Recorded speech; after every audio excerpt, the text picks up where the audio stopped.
Hi. Welcome to Cute Me.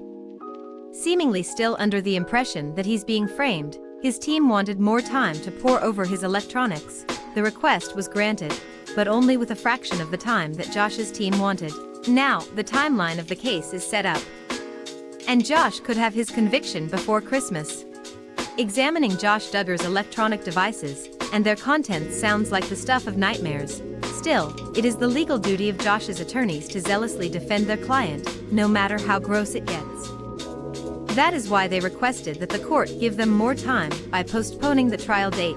Josh's team asked for a trial date set in or after February 2022. With a request made in June, that would mean setting a trial date for 8 or more months in the future.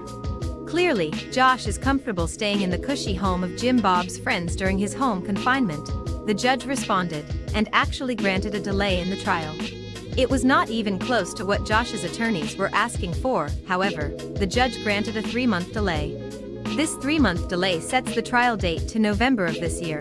The court also explained to the attorneys that it would be unnecessary for any additional time to be granted. All in all, it sounds like they should consider themselves lucky that the judge found the postponement to be appropriate.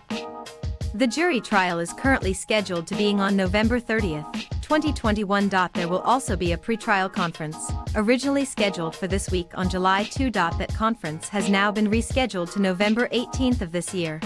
Court documents indicate that the trial is not expected to be especially lengthy. Celebrity criminal trials sometimes have a reputation for dragging on for infamous lengths of time. In this case, the trial could potentially last until December 3rd per court papers, anyway. The court grants this continuance based on its finding. The documents read, the court found that the ends of justice served by taking such action outweigh the best interest of the public and the defendant in a speedy trial. The court continued, because otherwise the defendant's counsel would be denied the reasonable time necessary for effective preparation. Court documents noted that this is taking into account the exercise of due diligence.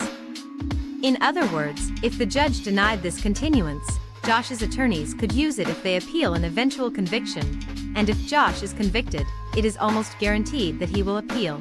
Unless Jim Bob cuts him off financially, Josh is accused of having downloaded photos and video depicting the sexual abuse of extremely young girls. While the disturbing charges are not a shock to those familiar with Josh's crimes as a teenager, his family seems to be supporting him, and it has been reported that his wife Anna not only believes that he is innocent, but that he is being persecuted and framed.